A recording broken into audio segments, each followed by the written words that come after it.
आज ही Doubtnut app download करें। Doubtnut पर होगा अब आपके सभी मैथ्स, केमिस्ट्री, फिजिक्स और बायोलॉजी डाउट्स का सफाया। बस अपने क्वेश्चन की फोटो खींचो, उसे क्रॉप करो और तुरंत वीडियो सोल्यूशन पाओ। Download now.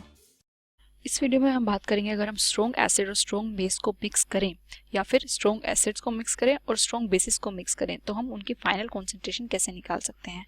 ठीक है, तो सबसे पहले जो हम केस लेते हैं वो हम लेते हैं कि अगर हम स्ट्रॉन्ग एसिड्स को ही आपस में मिक्स करें। तो स्ट्रॉन्ग एसिड्स को अगर हम आपस में मिक्स करें, मान लो हमने किसी थ्रू स्ट्रॉन्ग एसिड्स को मिक्स किया और मिक्स करने के बाद आपका जो सोल्यूशन बना उसकी कॉन्सेंट्रेशन कुछ N है और उसका वॉल्यूम कुछ V है। ठीक है, तो अगर हमें इसकी कॉन्सेंट्रेशन निकालनी है तो हमारे पास हम कैसे निकाल सकते हैं कि जो सॉल्यूशन की कॉन्सेंट्रेशन मल्टीप्लाई बाय उसका वॉल्यूम होगा, मतलब उसकी नॉर्मेलिटी इनटू वॉल्यूम, वो क्या होगा, आपके बाकी तीनों सॉल्यूशंस के NV प्रोडक्ट का सम होगा। ठीक है, तो ऐसे ही अगर आप क्या कर रहे हो, 3 से ज़्यादा मिक्स कर रहे हो तो जितने भी मिक्स कर रहे हो उनके NV प्रोडक्ट्स का सम आपका क्या होगा, जो आपका रिजल्टिंग सॉल्यूशन है उसके NV प्रोडक्ट के इक्वल होगा। ठीक है, अब अगर हम बात करें कि हम 3 बेसिस को मिक्स कर रहे हैं और मिक्स करने के बाद आपके पास एक सॉल्यूशन बन रहा है। ठीक है, तो इस केस में भी क्या होगा कि जो आपका सॉल्यूशन का NV प्रोडक्ट होगा वो आपके उन सब के NV प्रोडक्ट के सम के इक्वल होगा जिन भी बेस को हमने ऐड करके बनाया है। ठीक है, तो ये हो गया आपका एसिड्स के लिए और ये हो गया बेसिस के लिए।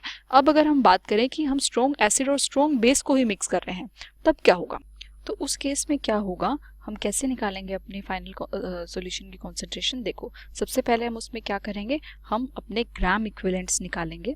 ग्राम इक्विवेलेंट्स को हम जनरली इससे रिप्रेजेंट करते हैं MEQ। ठीक है, तो हम ग्राम इक्विवेलेंट्स निकालेंगे स्ट्रॉन्ग एसिड का भी एंड स्ट्रॉन्ग बेस का भी। ठीक है, उसके बाद हम क्या करेंगे, न्यूट्रलाइजेशन के बाद, मतलब जब रिएक्शन खत्म हो चुकी है, आफ्टर न्यूट्रलाइजेशन, उसके बाद हमारे पास कितने ग्राम इक्विवेलेंट्स बचे हैं, उसके बाद हमारे पास कितने ग्राम इक्विवेलेंट्स बचे हैं हमारे स्ट्रॉन्ग एसिड और स्ट्रॉन्ग बेस के, वो हम निकालेंगे। ठीक है, तो हमने स्ट्रॉन्ग एसिड स्ट्रॉन्ग बेस के न्यूट्रलाइजेशन के बाद निकाल ले ग्राम इक्विवेलेंट्स। उसके बाद हम क्या करेंगे, फाइनल सॉल्यूशन की कॉन्सेंट्रेशन निकालने के लिए हम करेंगे, आपने जो ग्राम इक्विवेलेंट्स आए हैं स्ट्रॉन्ग एसिड स्ट्रॉन्ग बेस के, उसको हम डिवाइड कर देंगे टोटल वॉल्यूम से। किससे? टोटल वॉल्यूम से। ठीक है, तो इससे हमारे पास क्या आ जाएगी, उसकी कॉन्सेंट्रेशन। अब अगर ऐसे ही हम अब सॉल्यूशंस मिक्स कर रहे हैं, एक ऑक्सीडाइजिंग एजेंट का और एक रिड्यूसिंग एजेंट का। ठीक है, तो इसमें भी क्या होगी, न्यूट्रलाइजेशन रिएक्शन होगी। अब न्यूट्रलाइजेशन रिएक्शन होगी तो इसमें भी हमारा क्या होगा, सेम टेक्निक होगी हमारे फाइनल सॉल्यूशन की कॉन्सेंट्रेशन निकालने के लिए। कैसे? सबसे पहले तो हम टोटल ग्राम इक्विवेलेंट्स निकालेंगे अपने ऑक्सीडाइजिंग एजेंट की और रिड्यूसिंग एजेंट की। उसके बाद हम क्या करेंगे, न्यूट्रलाइजेशन के बाद, आफ्टर न्यूट्रलाइजेशन, हमारी कितने ग्राम इक्विवेलेंट्स बचे आपके ऑक्सीडाइजिंग एजेंट के और रिड्यूसिंग एजेंट के, वो निकाल लेंगे। उसके बाद सॉल्यूशन में अगर हमें उनकी कॉन्सेंट्रेशन निकालनी है तो हम क्या करेंगे, उनके ग्राम इक्विवेलेंट्स को डिवाइड कर देंगे टोटल वॉल्यूम से। ठीक है, तो दोनों में सेम ही प्रोसीजर है। अगर आपको ऑक्सीडाइजिंग एजेंट की कॉन्सेंट्रेशन निकालनी है तो ग्राम इक्विवेलेंट्स ऑक्सीडाइजिंग एजेंट के पुट करेंगे, रिड्यूसिंग एजेंट के निकालनी है तो ग्राम इक्विवेलेंट्स रिड्यूसिंग एजेंट के पुट करेंगे। ऐसे ही यहाँ पे एसिड की निकालनी है तो एसिड के, बेस के निकालनी है तो बेस के ग्राम इक्विवेलेंट्स। ठीक है, तो इसको और समझने के लिए हम क्या करते हैं, इसका एक न्यूमेरिकल करते हैं। तो जैसे कि हमें क्वेश्चन दिया है that 50 ml of acidic solution of 0.25 molar K2Cr2O7, तो हमें K2Cr2O7 दिया है जो कि हमारा एक ऑक्सीडाइजिंग एजेंट होता है। ठीक है, इसकी हमें मोलैरिटी दी है 0.25 मोलर और इसका हमें वॉल्यूम दिया है 50 ml। ठीक है, उसके बाद हमें क्या दिया है, K2C2O4, इसकी मोलैरिटी हमें दिया है 0.4 मोलर, इसका वॉल्यूम हमें दिया है 30 ml। ठीक है, और उसके बाद हमें दिया है Fe2 पॉजिटिव और इसकी कॉन्सेंट्रेशन हमें दी है 0.2 मोलर और इसका ml दिया है 120 ml। ठीक है, तो वो कह रहा है कि हमने इन तीनों को आपस में मिक्स किया तो हमें जो आपका फाइनल सॉल्यूशन है उसमें Fe3 पॉजिटिव और K2Cr2O7 2 माइनस आयन की फाइनल सॉल्यूशन में कॉन्सेंट्रेशन निकालनी है, मोलैरिटी निकालनी है। ठीक है, तो हमें पता है कि ये जो K2Cr2O7 है ये क्या है, ऑक्सीडाइजिंग एजेंट है, तो ये आपके ऑक्सैलिक इस वाले कॉम्प्लेक्स को भी क्या करेगा, ऑक्सीडाइज करेगा और इसको भी ऑक्सीडाइज करेगा। ठीक है, तो सबसे पहले तो हम देखते हैं कि इसके कितने ग्राम इक्विवेलेंट्स हो गए। ठीक है, हमने ये पढ़ा था कि हमारे जो ग्राम इक्विवेलेंट्स हैं वो हमारे ऑक्सीडाइजिंग एजेंट, ग्राम ऑक्सीडाइजिंग एजेंट के और ग्राम इक्विवेलेंट्स आपके रिड्यूसिंग एजेंट के, ये हमेशा क्या होने चाहिए, इक्वल होने चाहिए। ठीक है, तो हम क्या करते हैं, इनके ग्राम इक्विवेलेंट्स निकाल लेते हैं। तो आपका इसमें ऑक्सीडाइजिंग एजेंट क्या है, K2Cr2O7। ठीक है, तो इसके हमें क्या निकालना है, सबसे पहले ग्राम इक्विवेलेंट्स। तो ग्राम इक्विवेलेंट्स अगर हम इसके निकालें तो क्या आएंगे, देखो K2Cr2O7 क्या रिएक्शन करता है, K2Cr2O7 इसमें कन्वर्ट होता है Cr+3 में। और अगर हमें इसका n फैक्टर निकालना है तो सबसे पहले हम इसके नंबर ऑफ एटम्स क्या करेंगे, बैलेंस कर देंगे। तो यहाँ पे इसका जो ऑक्सीडेशन स्टेट आएगी, वो ऑक्सीडेशन नंबर जो आएगा इसका वो क्या आएगा, +6। और यहाँ पे जब हम इसका ऑक्सीडेशन नंबर निकालेंगे तो इसका ऑक्सीडेशन नंबर आएगा +12। ठीक है, अब जो तो इस केस में इसका जो n फैक्टर आएगा वो हमारा क्या आएगा, 6 आएगा। ठीक है, जब हम बहुत सारे क्वेश्चंस की प्रैक्टिस कर लेते हैं तो हमें एन फैक्टर दोबारा निकालने की जरूरत नहीं पड़ती। इसलिए हमें क्या करना है, बहुत सारे क्वेश्चंस की प्रैक्टिस करनी है ताकि हमें एन फैक्टर पेपर में निकालने की जरूरत ना पड़े, हमें याद हो कि हाँ भाई इसका एन फैक्टर ये आया था। ठीक है, और ये याद करने का सिर्फ एक ही तरीका है कि हम प्रैक्टिस करें। तो देखो अब इसमें इसका एन फैक्टर आ गया। और ग्राम इक्विवेलेंट्स निकालने का हमने एक फॉर्मूला पढ़ा था कि ग्राम इक्विवेलेंट्स हमारे क्या होते हैं, N factor multiply by number of moles. ठीक है, तो हमारा एन फैक्टर इसमें आ गया 6। अब हमें निकालने हैं नंबर ऑफ मोल्स, और हमें क्या दे रखी है, मोलैरिटी। तो मोलैरिटी हमारी क्या होती है, number of moles divided by volume. Volume भी हमें दे रखा है। ठीक है, तो आपके जो नंबर ऑफ मोल्स है वो क्या हो जाएंगे, लेकिन ये बात ध्यान रखनी है कि हमें जो वॉल्यूम है वो किस में दे रखा है, मिलीलीटर में दे रखा है। तो इसलिए हम इसके जो ग्राम इक्विवेलेंट्स निकालेंगे वो एक्चुअली में मिलीग्राम इक्विवेलेंट्स आएंगे। ठीक है, तो हम इसको लीटर्स में कन्वर्ट करके ग्राम इक्विवेलेंट्स निकालने के बजाय मिलीग्राम इक्विवेलेंट निकाल देते हैं। और ये जो m इक्विवेलेंट है ये इसी को रिप्रेजेंट करता है। m है हमारा मिली और इक्विवेलेंट है इक्विवेलेंट्स। तो मिली इक्विवेलेंट्स का मतलब है कि वो 10⁻³ से ऑलरेडी मल्टीप्लाइड है। ठीक है, तो यहाँ पे आ गया 6 इंटू में n। अब हमने निकाला नंबर ऑफ मोल्स, तो हम क्या निकालेंगे, मिली नंबर ऑफ मोल्स निकालेंगे। तो मिली नंबर ऑफ मोल्स अब इसके क्या होंगे, मोलैरिटी इंटू में वॉल्यूम। मोलैरिटी इसकी दी है 0.25 और वॉल्यूम इसका दिया है 50 ml। ठीक है, तो इसके जब हम मिली इक्विवेलेंट्स निकालेंगे तो हमारे पास आएंगे 75। ठीक है, इसके मिली इक्विवेलेंट्स आ गए हमारे पास। अब हमें मिली इक्विवेलेंट्स निकालने हैं अपने जो आपका रिड्यूसिंग एजेंट है इसके। तो यहाँ पे आपका जो डाइक्रोमेट है वो आपके जो ऑक्सैलिक एसिड है, ऑक्सैलेट आयन है, उसको रिड्यूस करेगा CO2 में, ऑक्सीडाइज करेगा CO2 में। और क्या होगा, यहाँ पे आपके इलेक्ट्रॉन्स रिलीज होंगे। कितने इलेक्ट्रॉन्स रिलीज होते हैं इसमें, 2 इलेक्ट्रॉन रिलीज होते हैं। कैसे पता चला, अगर हम इसके ऑक्सीडेशन स्टेट निकालें तो यहाँ पे इसके ऑक्सीडेशन स्टेट नहीं, ऑक्सीडेशन नंबर, यहाँ पे ऑक्सीडेशन नंबर क्या होगा कार्बन का,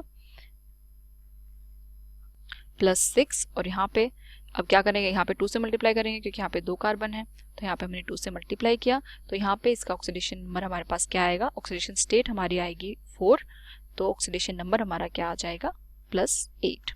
ठीक है, तो इसमें आपका 2 ऑक्सीडेशन स्टेट का डिफरेंस है, तो इसका मतलब यहाँ पे 2 इलेक्ट्रॉन्स हो गए। तो इसका आपका जो n फैक्टर है वो आपका क्या आ गया, 2। ठीक है, अब हमें क्या करना है, इसके मिली इक्विवेलेंट्स निकालने हैं। तो मिली इक्विवेलेंट्स निकालने के लिए n factor multiply by millimolar. यहाँ पे भी मैं क्या लिख देती हूँ, मिली नंबर ऑफ मोल्स। ठीक है, तो यहाँ पे n फैक्टर आपका आ गया इसका 2 और इसके जो मिली नंबर ऑफ मोल्स हैं वो क्या होंगे, इसके हमें जो मोलैरिटी दी है, क्या मोलैरिटी दी है इसकी 0.4 और ml क्या है 30 ml। तो हम क्या करेंगे, 0 मल्टीप्लाई बाय 0.4 मल्टीप्लाई बाय 30। तो ये आएगा आपका, अगर सोल्व करेंगे तो 24। ठीक है, तो हमने निकालिया C2O4 का। अब अगर हम बात करें अपने आयरन की, तो आयरन हमें +2 ऑक्सीडेशन स्टेट में दिया है, तो वो ऑक्सीडाइज होकर ऑब्वियसली +3 ऑक्सीडेशन स्टेट में जाएगा। ठीक है, अब यहाँ पे ऑक्सीडेशन नंबर का जो डिफरेंस है वो आपका 1 का आ रहा है, तो इसका मतलब जो इसका n फैक्टर है वो आपका 1 होगा। ठीक है, तो अगर हम इसके मिली इक्विवेलेंट्स निकालेंगे तो इसके मिली इक्विवेलेंट्स क्या होंगे, इसका n फैक्टर मल्टीप्लाई बाय इसके नंबर ऑफ मोल्स। अब इसके नंबर ऑफ मोल्स कितने होंगे, आपके मोलैरिटी दिया 0.2 और 120 ml, तो मल्टीप्लाई कर देंगे 120 मल्टीप्लाई बाय 0.2। ठीक है, तो इसको कैलकुलेट करेंगे तो हमारे पास आएगा 24। तो इसके आ गए हमारे पास मिली इक्विवेलेंट्स आ गए 24। अब ये जो रिड्यूसिंग एजेंट है इसके total number of milliequivalents हमारे कितने हैं, यहाँ पे भी 24, यहाँ पे भी 24। तो टोटल इसके मिली इक्विवेलेंट्स जो है आपके किसके, रिड्यूसिंग एजेंट के, वो है हमारे पास 48। 24 + 24 48। ठीक है, और मिली इक्विवेलेंट्स जो आपके पास ऑक्सीडाइजिंग एजेंट के हमने निकाले किसके, आपके डाइक्रोमेट के, वो हमारे पास कितने आए थे 75, ठीक है। तो ये आ गया आपके पास 75। अब देखो आपके जो ग्राम इक्विवेलेंट्स है वो सारे इक्वल होने चाहिए। तो 48 जो ग्राम इक्विवेलेंट्स हैं, मिली इक्विवेलेंट्स हैं, वो 48 मिली इक्विवेलेंट्स के साथ ही रिएक्ट करेंगे, बाकी के जो हैं वो ऐसे ही रहेंगे फाइनल सॉल्यूशन में, ठीक है। तो 48 ग्राम मिली इक्विवेलेंट्स जो है रिड्यूसिंग एजेंट के वो रिएक्ट कर जाएंगे ऑक्सीडाइजिंग एजेंट के 48 के साथ। तो वापस कितने बचेंगे, तो आपके ग्राम मिली इक्विवेलेंट्स बच जाएंगे किसके, आपका जो ऑक्सीडाइजिंग एजेंट है K2Cr27 के कितने 75 माइनस 48, जो कि आपका होता है 27, ठीक है। तो अगर हमें क्या निकालनी है, कॉन्सेंट्रेशन निकालनी है, नॉर्मेलिटी निकालनी है अपने K2Cr27 की, तो वो क्या होगी, इसके कितने ग्राम इक्विवेलेंट्स बचे हैं, तो इसके मिली इक्विवेलेंट्स हमने पता है 27 बचे हैं, ठीक है। और इसका टोटल वॉल्यूम अब क्या हो गया है, हमने क्या क्या ऐड किया है 50, 30 प्लस 120, तो ये आपका होता है 200 ml, ठीक है। तो टोटल वॉल्यूम आपका है 200 ml, तो हमने इसको डिवाइड कर दिया 200 से, तो इसको सोल्व करेंगे तो हमारे पास आएगा 0.135, ठीक है। अब हमें नॉर्मेलिटी निकालने को नहीं बोला है, हमें बोला है मोलैरिटी निकालने को, और मोलैरिटी क्या होती है, normality divided by N factor. तो ये क्या हो जाएगा, नॉर्मेलिटी आई है हमारी 0.135 और इसका एन फैक्टर हमने निकाला, क्या आया था 6, ठीक है। तो अगर इसको सोल्व करेंगे तो हमारे पास आएगा 0.0225 मोलर, ठीक है। ये तो आ गई आपकी किसकी मोलैरिटी, K2Cr2O7 की, तो आपकी क्रोमेट डाइक्रोमेट आयंस की मोलैरिटी तो आ गई। अब हमें मोलैरिटी किसकी निकालनी है, Fe3+ आयंस की, ठीक है। तो Fe3+ आयंस की मोलैरिटी कैसे आएगी, देखो Fe2 पॉजिटिव जितना भी रिएक्ट किया वो रिएक्ट करके किस में कन्वर्ट हुआ, Fe3 पॉजिटिव में। तो अब हमें ये देखना है कि Fe2 पॉजिटिव रिएक्ट कितना हुआ है। तो हमारे पास ग्राम इक्विवेलेंट्स जो थे, मिलीग्राम इक्विवेलेंट्स, वो हमारे पास Fe2 पॉजिटिव के 24 थे, और वो सारे के सारे ऑक्सीडाइज हो चुके हैं Fe3 पॉजिटिव में, ठीक है, क्योंकि हमारा ये पूरा का पूरा रिड्यूसिंग एजेंट जो भी था वो सारा यूज हो गया था। तो अब इसका मतलब आपके पास 24 ग्राम इक्विवेलेंट्स बने हैं Fe3 पॉजिटिव के। तो Fe3 पॉजिटिव की कॉन्सेंट्रेशन क्या होगी, नॉर्मेलिटी क्या होगी, इससे कितने मिली इक्विवेलेंट्स बचे हैं, 24 बने हैं, ठीक है। तो 24 इसके बने हैं और टोटल वॉल्यूम अब कितना है 200, ठीक है। तो अगर हम इसको सोल्व करेंगे तो हमारे पास आएगा 0.12, ठीक है। और हमसे पूछा है मोलैरिटी निकालने के लिए क्या करेंगे 0.12, और इसका एन फैक्टर क्या होगा, ये क्या है आपका Fe2 पॉजिटिव से Fe3 पॉजिटिव में कन्वर्ट हुआ है, तो इसका एन फैक्टर क्या है 1, तो इसकी जो मोलैरिटी होगी वही इसकी नॉर्मेलिटी होगी। तो इसकी मोलैरिटी हमारे पास आ जाएगी 0.12 मोलर, ठीक है। तो हमने ऐसे करके अपनी दोनों की क्या निकाल ली, मोलैरिटी निकाल ली, ठीक है। तो ये जो प्रोसीजर मैंने बताया क्वेश्चन करने से पहले, ये आपको पता होना चाहिए, ठीक है। बेसिक है बिल्कुल। ऑक्सीडाइजिंग रिएजेंट और जो रिड्यूसिंग एजेंट है वो पहले क्या करेंगे, रिएक्ट करेंगे, तो दोनों में से एक बच जाएगा अगर एक एक्सेस में होगा तो, ठीक है। तो अब उस बचे हुए की अगर हमें कॉन्सेंट्रेशन निकालनी है तो उसके ग्राम इक्विवेलेंट्स और उसका टोटल वॉल्यूम जो हुआ है अब सॉल्यूशन का, या फिर वो किसी और में कन्वर्ट हुआ है, जैसे यहाँ पे क्वेश्चन में Fe2 पॉजिटिव Fe3 पॉजिटिव में कन्वर्ट हो गया था, तो हमें देखना है कि Fe3 पॉजिटिव में कितना कन्वर्ट हुआ है, तो उसके अगर कॉन्सेंट्रेशन निकालने तो उसके gram equivalents divided by total volume, ठीक है। लेकिन उससे पहले हमें निकालने हैं उसके मिली इक्विवेलेंट्स कितने हैं, न्यूट्रलाइजेशन से पहले और न्यूट्रलाइजेशन के बाद। तो ये हो गया आपका ये वाला लेक्चर कंप्लीट।